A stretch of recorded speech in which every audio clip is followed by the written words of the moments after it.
आप सभी क्वालिफाई को मैं बता दूं कि सुप्रीम कोर्ट के लिए आप सभी क्वालिफाई स्टूडेंट को एक बार और जोर लगा देना पड़ेगा, तभी जाकर के सुप्रीम कोर्ट में आप सभी क्वालिफाई स्टूडेंट केस जीत पाएंगे। जैसे कि आप सबको पता होगा कि जो पहले से 2 बार ऑलरेडी जो है संविदा कर्मी के पक्ष में पटना हाई कोर्ट ने जजमेंट सुना दिया है, तो इतना आसान नहीं होगा हम लोगों को अपना पक्ष में जजमेंट करना।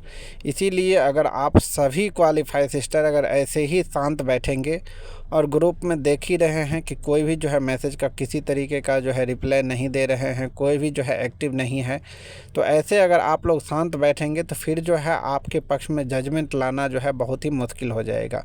क्योंकि आप लोगों ने देखे हैं कि क्वालिफाई को पक्ष में जजमेंट लाने के लिए जो है कितना मेहनत करना पड़ेगा और किन किन बातों को जो है सुप्रीम कोर्ट में रखना होगा, वो सब सारे चीज़ आप लोग देख ही रहे हैं। संविदा कर्मी का पक्ष इसलिए आसान रहेगा क्योंकि उन लोगों के पक्ष में जो है 2 बार जजमेंट आ चुका है। आप देखे होंगे कि सिंगल बेंच में भी पटना हाई कोर्ट और डबल बेंच में भी पटना हाई कोर्ट ने जो है उन लोगों के पक्ष में जजमेंट दिया है। तो इसी को देखते हुए सुप्रीम कोर्ट में कैसे हम लोगों को अपना पक्ष में जजमेंट लाना है, इसके लिए हम सभी क्वालिफाई स्टूडेंट को जो है लड़ना ही होगा। और अगर आप लोग ऐसे पीछे हटेंगे तो फिर बाद में जो है आप लोगों को ही प्रॉब्लम होगा। तो इसीलिए आप लोग खुद देख रहे हैं कि जो भी केसेस का अभी तक का स्थिति है कितना अच्छे वे में चल रहा है और कितना पॉजिटिव वे में जो है क्वालिफाई के पक्ष में जा रहे हैं।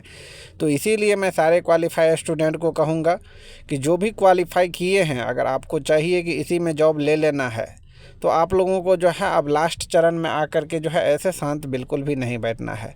माना कि समय है आप लोगों के पास, लेकिन इस समय का जो है आप लोग भरपूर उपयोग कीजिए। इस समय में जो है आप लोग अपना काम कीजिए, जो आपके केस के रिगार्डिंग काम है वो सब सारे काम कीजिए। ऐसे शांत बैठने से जो है जजमेंट आपके पक्ष में नहीं आ जाएगा, वो आप जो है बखूबी जानते हैं।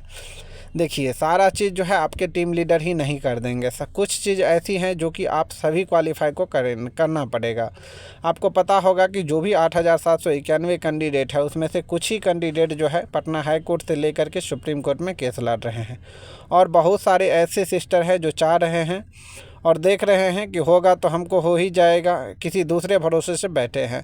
तो वैसे सिस्टर को मैं बता दूं कि आप जो सोच रहे हैं कि किसी और का हो जाएगा, अगर क्वालिफाई केस जीत जाती है तो हम क्वालिफाई हैं तो हमको भी हो ही जाएगा, तो हम क्यों लड़े। जो लड़ रहा है उनको लड़ने दीजिए, जो होगा देखा जाएगा। तो देखिए, आपका जो है फ्यूचर यही तय करेगा, यही सुप्रीम कोर्ट जो है आपका फ्यूचर तय करेगा।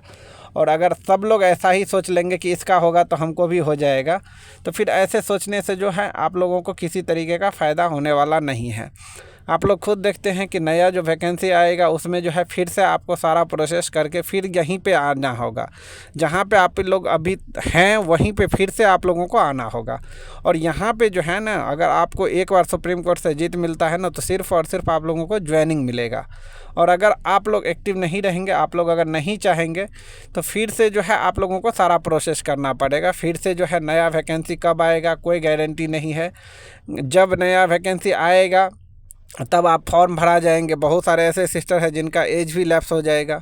फॉर्म भरने के बाद में जो है फिर से आपका एडमिट कार्ड आएगा, फिर से आपका सेंटर दिया जाएगा, फिर आप सेंटर पे जा कर के एग्ज़ाम देंगे।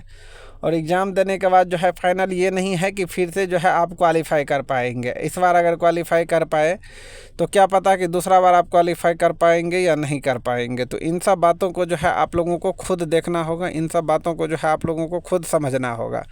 जो भी क्वालिफ़ाई स्टूडेंट है, अगर आपको जॉब चाहिए, अगर आप एक्टिव हैं, अगर आपको लग रहा है कि नहीं हमको इसी वैकेंसी में जॉब चाहिए, तो अब जो है सुप्रीम कोर्ट में लास्ट चरण में आप लोग आ गए हैं, तो थोड़ा मेहनत करना जो है आप सबको जो है फ़र्ज़ बनता है।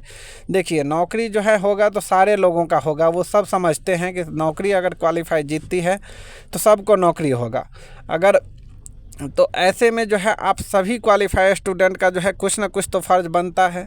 जब यहाँ तक आप लोग आए हैं तो आगे की रास्ता कैसे क्लियर करना है, कैसे चलना है, आपको जो है अपने टीम लीडर सारा चीज़ बता ही रहे हैं। सिर्फ़ और सिर्फ आप लोगों का जो काम है वो काम आप लोग कीजिए। जो भी आपको ग्रुप में बताया जा रहा है इन बातों पर जो है ध्यान दीजिए, क्योंकि इस बार अगर आपको जॉब नहीं हुआ तो फिर पता नहीं कि आपको जॉब कब होगा और नहीं होगा, क्योंकि आप सबको पता होगा कि अब जो है मार्क्स बेसिस पे तो होगा नहीं, पढ़ना तो अब सबको पड़ेगा।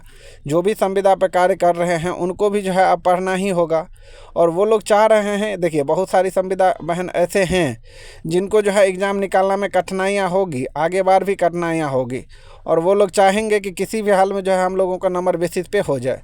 लेकिन देख ही रहे हैं कि सरकार जो है किसी भी हाल में अब नहीं चाह रहा है कि नंबर बेसिस पे जो है ज्वाइनिंग दे, क्योंकि क्वालिटी ऑफ बेस जो है सरकार को नहीं मिल पाएगा। अगर नंबर बेसिस पे देते हैं तो क्वालिटी ऑफ बेस जो है, जो भी नर्सिंग में है, जो भी नर्सिंग में चाहिए, जो भी चीज़ अभी के हिसाब से, अभी के समय के हिसाब से चाहिए स्वास्थ्य विभाग में, वो जो है नहीं मिल पाएगा नंबर बेसिस पे। इसीलिए सरकार चाह रहे हैं कि नहीं, जो सीबीटी क्वालिफाई कैंडिडेट हैं वैसे लोगों को जो है जॉब दिया जाए। और वो चीज़ आप देख ही रहे हैं, जब सरकार कोई चीज़ में हस्तक्षेप करते हैं और कोर्ट में जाता है मामला, और कोर्ट जिस हिसाब से डिसीजन देता है उस हिसाब से जो है सरकार को भी चलना ही पड़ता है। वो तो आप सभी क्वालिफाई स्टूडेंट भाग्य बनाइए कि दो दो बार उन लोगों के पक्ष में जजमेंट आने के बाद भी सरकार जो है क्वालिफाई के साथ है। नहीं तो चाहता सरकार तो संविदा कर्मी को जो है मार्क्स बेसिस पे उन लोगों को जो जजमेंट मिला पटना हाई कोर्ट से, तो उन लोगों को जो है ज्वाइनिंग या काउंसलिंग का जो भी प्रोसेस रुका हुआ था वो प्रोसेस जो है करवा देता। लेकिन यहाँ पे ऐसा नहीं हुआ। तो आप लोग जो है भाग्यशाली हैं, जो भी क्वालिफाइड स्टूडेंट हैं वो अपने आप को जो है भाग्यशाली हैं कि बिहार सरकार जो है संविदा कर्मी को ज्वाइनिंग नहीं करवाना चाहता है। बिहार सरकार चाहता है कि सिर्फ और सिर्फ मैं आप लोगों को ज्वाइनिंग दिलवाऊँ, जो भी हमारे क्वालिफाई बहन है उन लोगों को मैं ज्वाइनिंग दिलवाऊँ। तो जो अगर आप बिहार सरकार आपके साथ है तो आप लोगों का तो ज़रूर फ़र्ज़ बनता है कि हम लोग के साथ बिहार सरकार अभी साथ दे रहा है, क्या पता आगे चल के बिहार सरकार साथ देगा या नहीं देगा। इसीलिए हम क्वालिफाई को जो है मजबूती के साथ सुप्रीम कोर्ट में लड़ना है।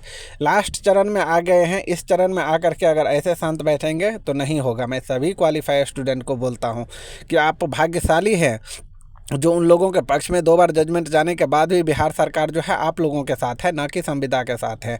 तो इसीलिए सुप्रीम कोर्ट में देखिए आप लोग जो है अलग अलग तरीके से जो है अपना एसएलपी डाले ही है। बिहार सरकार जो है ऑलरेडी एसएलपी के थ्रू से जो है आप लोगों का पक्ष रखने के लिए चला गया है। तो बहुत ही आसान होगा सुप्रीम कोर्ट में आप लोगों को केस जीतने का। बशर्ते अभी लास्ट चरण में आ करके अगर आप लोग मजबूती के साथ नहीं लड़ेंगे, मजबूती के साथ सुप्रीम कोर्ट में नहीं खड़ा होंगे, तो फिर जो है मुश्किल हो जाएगा। आप देख ही रहे हैं कि विपक्षी की तरफ से जो है सारा चीज़ कितने घुमा फिरा के किया जा रहा है, कैसे कैसे सीनियर एडवोकेट को रख रहे हैं, और हम लोग जो है अभी सिर्फ और सिर्फ एक भीगिरी सर को रखे हैं। आगे के जो सोच रहे थे कि एक और एडवोकेट रखें, इस पे जो है किसी तरीके का अभी जो है सहमति नहीं बना है। कोई भी क्वालिफाइड स्टूडेंट जो है एक्टिव भी नहीं है, कोई भी क्वालिफाइड स्टूडेंट जो है इस पर जो है फाइनली डिस्कशन भी नहीं ले रहे हैं कि हाँ हम लोगों को एक और एडवोकेट रखना चाहिए या नहीं रखना चाहिए। ये जो है सारी चीज़ आप लोगों के सहमति के बिना जो है नहीं होने वाला है। आप लोग अगर हाँ कहेंगे तभी जो है सुप्रीम कोर्ट में एक और सीनियर एडवोकेट को इस केस में इन्वॉल्व किया जाएगा। अगर आप लोग नहीं कहेंगे तो फिर जो है नहीं होने वाला है। आप सबको पता होगा कि 18 तारीख को जो है फिर से रजिस्ट्रार कोर्ट में जो है आप लोगों का केस का सुनवाई है। हो सके कि सारे चीज़ अगर क्लियर हो जाता है तो 15 तारीख को ही सुनवाई हो जाएगा। इसीलिए सभी क्वालिफाइड स्टूडेंट लास्ट चरण में आके मजबूती के